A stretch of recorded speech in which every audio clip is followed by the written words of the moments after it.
नमस्कार दोस्तों। क्वेश्चन है हमारे पास 44वां क्वेश्चन है।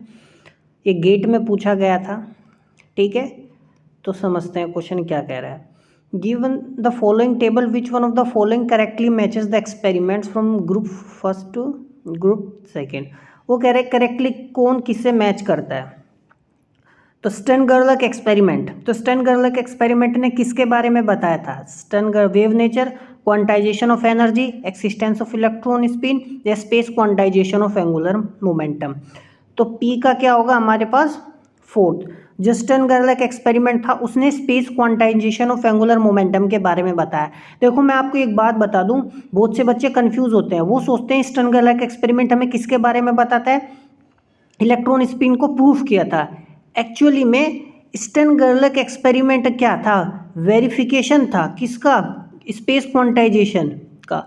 ये मैंने थ्योरी में बहुत बढ़िया तरीके से कराया, समझना। तो स्टर्न-गर्लक एक्सपेरिमेंट से हम क्या वेरीफाई कर पाए, हम ये पता कर पाए कि there is an space quantization. क्या है, एटम्स जो होते हैं वो जो एंगुलर मोमेंटम होता है वो डिस्क्रीट होता है, समझ में आई बात। तो space quantization of angular momentum को हम प्रूफ कर पाए। स्टर्न-गर्लक एक्सपेरिमेंट से इलेक्ट्रॉन स्पिन के बारे में हमें एक इंडिकेशन मिलता है कि ऐसा ऐसा हो मतलब ये ऐसा हो सकता है यदि इलेक्ट्रॉन स्पिन हो। लेकिन स्टर्न-गर्लक एक्सपेरिमेंट इसके लिए कभी भी परफॉर्म नहीं किया गया था, स्पेस क्वांटाइजेशन को प्रूफ करने के लिए परफॉर्म किया था। वो तो बाद में पता चला कि स्टर्न-गर्लक एक्सपेरिमेंट में यदि हम ऐसा किया जाए तो वो इलेक्ट्रॉन स्पिन की वजह से होगा, ठीक है, समझ में आया।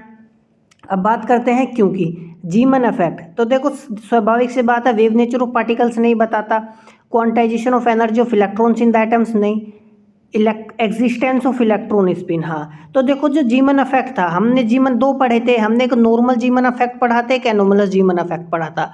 तो एनोमलस जीमन इफेक्ट किसकी वजह से होता है, मतलब वो कब हम उसको बता पाते हैं, जब हम इलेक्ट्रॉन स्पिन को कंसीडर करते हैं, समझ में आया, ठीक है। तो क्यों का क्या आ जाएगा हमारे पास थर्ड। फ्रेंच हर्ज एक्सपेरिमेंट, फ्रेंच हर्ज एक्सपेरिमेंट हमें बताता है quantization of energy of electrons in the atoms. अभी मैं देखो फ्रेंच हर्ज एक्सपेरिमेंट के बारे में आपको बताता हूँ। फ्रेंच ने क्या कहा था, देखो ये मेरे पास क्या हो गई, ग्लास ट्यूब हो गई, इसमें हमने क्या किया, मरकरी के वेपर, ठीक है ना। तो मरकरी वेपर इसमें थे, मरकरी वेपर। तो हमने क्या फ्रैंक ने क्या किया, जब इसमें हमने इलेक्ट्रॉन की बमबारी की थी ना, और वो जब इलेक्ट्रॉन जो है कहाँ से, मरकरी वेपर से पास होते हैं। अब इलेक्ट्रॉन के पास क्या कुछ एनर्जी है, तो देखा गया कुछ सर्टेन एनर्जीज पर मरकरी वेपर से क्या निकल रही हैं, यूवी रेज निकल रही हैं, ठीक है। अब जब उस एनर्जी को कम या ज़्यादा किया गया तो देखा गया यूवी रेज नहीं निकल रही हैं, समझ में आया। तो जो इस पर्टिकुलर जो एनर्जी थी इलेक्ट्रॉन की, वो मरकरी के जो पार्टिकल्स थे, एटम्स थे, उनमें ट्रांसफ़र हो जाती है ड्यूरिंग कोलिजन। और तो एटम उसमें क्या होगा, ट्रांजिशन होता है, क्या होता है, ट्रांजिशन होता है एनर्जी लेवल्स के बीच में। इलेक्ट्रॉन अपनी एनर्जी ट्रांसफ़र कर देता है, मरकरी वेपर्स के जो एटम्स होते हैं वो क्या करते हैं, वो उनके बीच में ट्रांजिशन होता है। तो पर्टिकुलर एनर्जी का ही ट्रांजिशन होता है, उसी की वजह से वो यूवी रेज मिल रही थी। तो वो तभी हो पाएगा ना जब हमारे पास क्या एनर्जी लेवल्स हो, समझ में आया। तो quantization of energy of electrons in the atom, यानी क्वांटाइजेशन जो एनर्जी का था वो फ्रैंक हर्ज एक्सपेरिमेंट से ही पता चला। तो आर का मेरे पास क्या हो जाएगा 2। डेविएशन एंड जर्मन एक्सपेरिमेंट ये 12th क्लास में भी आपने पढ़ा होगा, ठीक है ना। इसी से हम क्या बताते हैं, वेव नेचर ऑफ पार्टिकल्स। कोई डाउट है तो हमारे पास देखो क्या आ गया है, ठीक है। तो पी का 4 क्या है, पी का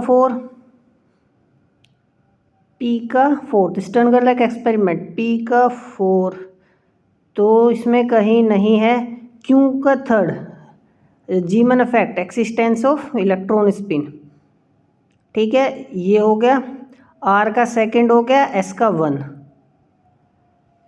तो इसमें ना ये देखो डेफिनेटली मैं इतना के साथ बता सकता हूँ कि ये जो हमारे पास मल्टीपल चॉइस क्वेश्चन में जो ये दे रखे हैं ना, ये क्या है, गड़बड़ है, ठीक है ना।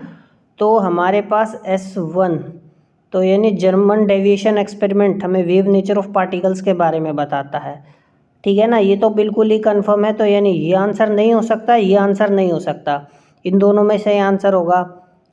फ्रैंक हर्ज एक्सपेरिमेंट हमें क्वांटाइजेशन ऑफ एनर्जी के बारे में बताता है, ठीक है। तो ये होगा। क्यू का फोर्थ जेमन इफेक्ट, जेमन इफेक्ट की स्पेस क्वांटाइजेशन नहीं बताता बिल्कुल भी, ठीक है ना, तो ये गलत है।